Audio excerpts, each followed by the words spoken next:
This is Williamsburg, Virginia, United States of America, September 1966. These streets, these halls are quiet now. Nearly 200 years ago, voices rang out here to demand independence for a new country, dedicated to the right of all nations to decide their own destinies. Today, the town awaits a group of distinguished visitors from Burma, another country dedicated to national independence. The visitors: General Ne Win, Chairman of the Revolutionary Council of the Union of Burma, Madam Ne Win, and their official party. It is a quiet arrival in a town restored to its appearance 200 years ago. An atmosphere for reflection and thought, for there will be much to discuss in the coming days of the state visit. In the morning, there's a chance to visit scenes of early American history, a country which, like Burma, was once a colony.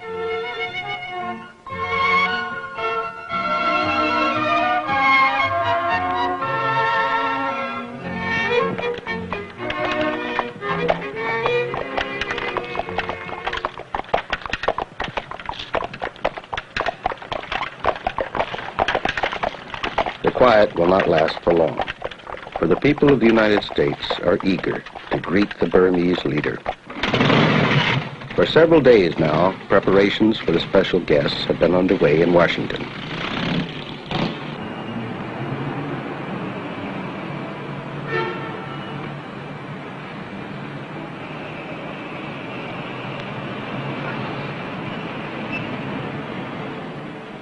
In moments, the official welcome by President Johnson will begin, a prelude to the serious discussions to follow between the two heads of state.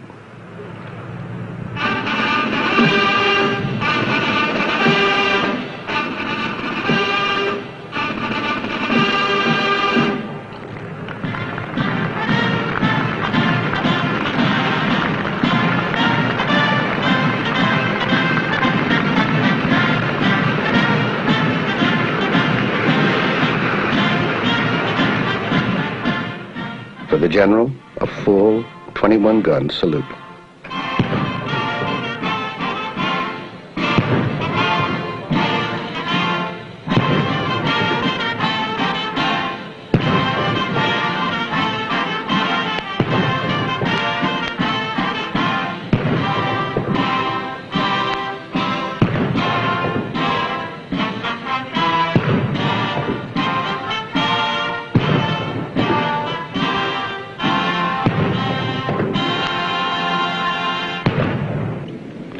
Your Excellency, Madam Ne Win, distinguished guests. Mr. Chairman, your views and your opinions are valued here, and I look forward with anticipation the next 2 days to discussing many matters of interest and concern to the people of the world, and particularly to our two countries. The world knows and appreciates Burma's dedication to peace and to the right of all nations to decide their own destiny.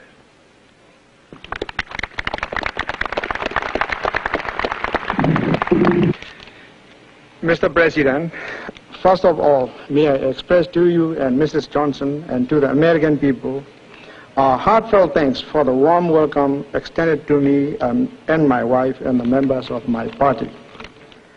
I have looked forward to meeting you, Mr. President, and other American leaders because I am convinced that such personal contacts will serve to create a better understanding and appreciation of each other and thereby enable us to cooperate fruitfully in the common task of building a peaceful and prosperous world. Thank you.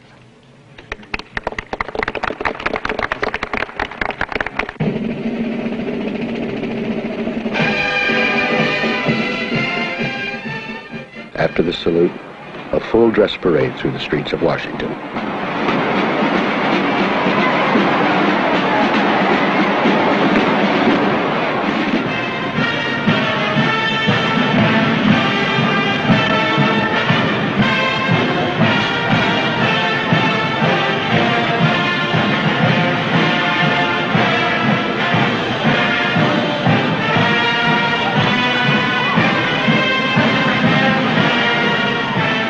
general will stay at Blair House, official guest residence across the street from the White House. Here, he receives the key to the city, a long-standing American tradition of welcome. Without further ceremony, the serious work begins. A conference at the State Department, where the highest-ranking United States officials reaffirm support for Burmese neutrality. Further talks with George W. Ball, acting Secretary of State. With Averell Harriman, United States Ambassador at Large. For Madame Ne Win, there is time to visit the Catholic University School of Nursing, where she once studied.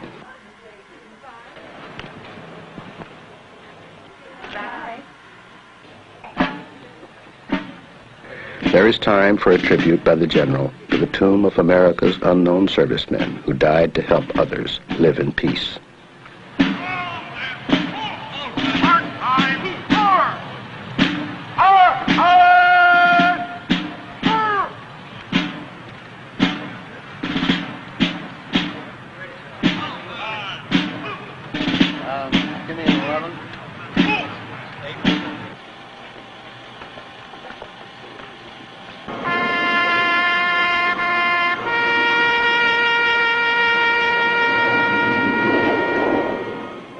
And a tribute to President John F. Kennedy.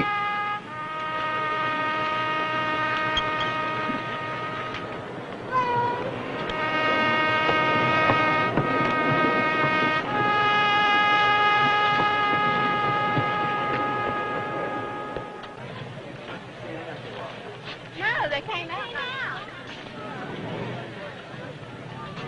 At the White House, President Johnson awaits him for their first of two conferences. They exchange views on world issues and Burmese-American relations. The talks are cordial. Both leaders express mutual regard.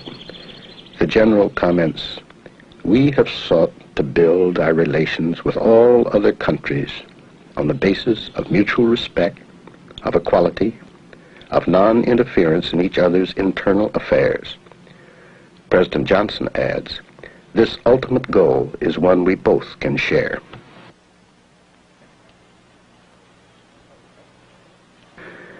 The talks take place near monuments to George Washington and Thomas Jefferson, reflecting the principles on which the United States was built, the right of any nation to independence without outside interference.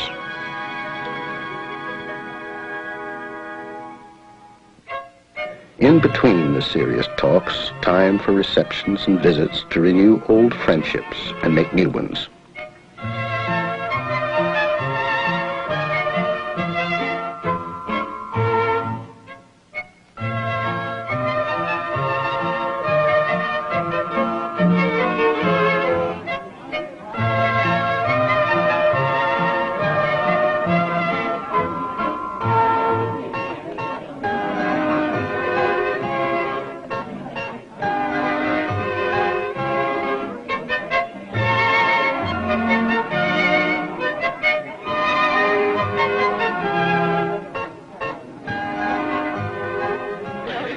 In the farewell to President Johnson, General Ne Win comments, "I need hardly say these talks have proved extremely useful. I shall go back to Burma with a better understanding of your great country and its people." In President Johnson's plane, General Ne Win flies to New York to visit the United Nations. En route, he continues his work.